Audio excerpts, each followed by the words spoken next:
One other thing that I wanted to bring up was a couple of days ago I saw something pop up on Facebook about players boosting, and Larry Hodges was suggesting kind of potential ways that they could change the rules to make things fairer. And your name came up in that article as a player who doesn't boost. That's right, is it? Yeah, that's right. I mean, it's kind of silly that ITTF made a rule that they can't enforce. They're hoping that people don't use booster, but really they can't enforce it. So basically, what they've created is they've created a scenario that if you're honest, you're at a strong disadvantage, and if you're dishonest and you use it, then you're at a strong advantage. So I really don't like those kind of rules. I'm actually glad that ITTF changed a few years ago on the double hit rule.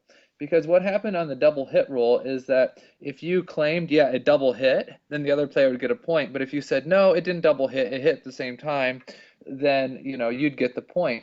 So again, it just all goes back to, are you willing to be honest about it or not? So I'm glad ITTF made that change and just said, double hits are now legal. I'd like them to make the same change with the booster. I want them to test for toxic chemicals, test for the thickness, test everything, just like they're doing now. And it passes the test, the racket is deemed legal, as opposed to saying, we're going to test it, but it all comes down to honesty. I'd like them to say that the test is the standard, not our wording on the rules. And it does seem that most players are boosting, doesn't it? It's pretty much 100% on the top level. I mean, there's some intermediate players that aren't boosting, but at the beginner to intermediate level, it's not a significant difference. At the higher level, it really is significant, and I had my racket boosted for testing purposes, and it is pretty amazing, especially in the counter looping rallies, at how much more speed and spin I could get if I was boosting like all the other players. Yeah. Yeah, it kind of sucks. I mean, I saw do you know the Swedish player Christian Karlsson? Yeah. You've heard of him. So he was on Table Tennis Daily, like answering people's questions, and someone asked him, "Do you use any kind of booster on your rubber?" And his reply was simply, "We all do." Smiley face. So Yeah, yeah. So, I mean, just considering that fact, I think ITTF should take a serious look at it and just say, we're going to test for it, but we're not going to put it on players and say you can't do it. We're just going to say we're going to test.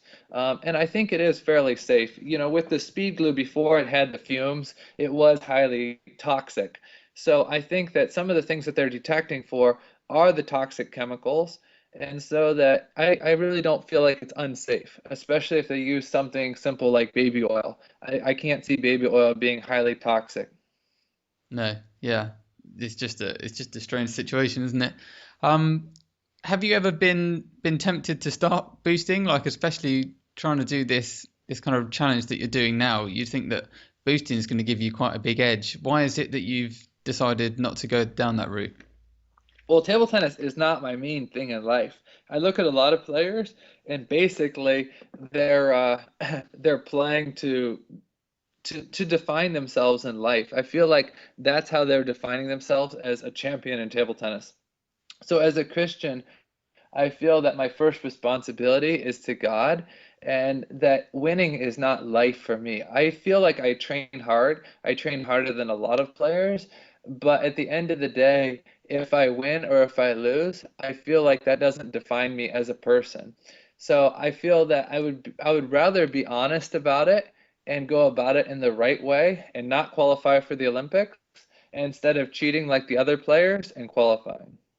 Okay, well, that's certainly a good reason not to do it, and I really hope that you're able to qualify despite boosting. Like that would be such a massive achievement, just to kind of say, just go out there and say that you're going to stick to the rules because of your faith and what you believe, and then just to still show players that you can compete with them anyway. Yeah, I mean, even though I'm doing that, I'm still wanting to do all that I can to get the rules changed because I really want to be on a level playing field. I'm not just sitting back saying, well, it doesn't really matter. I'll just take the disadvantage and it's okay. I'm really trying to be active and trying to talk to the right people in USA Table Tennis to try to get them to say, hey, these rules are unfair. Basically, what I've encountered with USA Table Tennis is that They said unless there's a large amount of people that this affects, we're not going to do anything about it. So just because I'm pretty much the only one complaining, they don't want to do anything about it. And I guess my point back to them and to ITTF is that it does affect a lot of players. Even though a lot of people aren't complaining about it and writing letters about it and doing this and that, it really does affect a lot of players because the other players are using Booster. So I just hope that USATT and ITTF will take a serious consideration on it, as opposed to just saying, well, it's just Samson that it affects, or it's just a small number of players it affects. Yeah, maybe we can start like an online petition or something like that and send it to the ITTF. Well, I would like that. I mean, I think that's good. It's just none of the top players want to sign it because they're happy with what they're doing right now. So if there was a large group of players like me that weren't boosting, there would be a lot of motivation for the petition. Yeah, it's just a bit of a mess, isn't it? Yeah.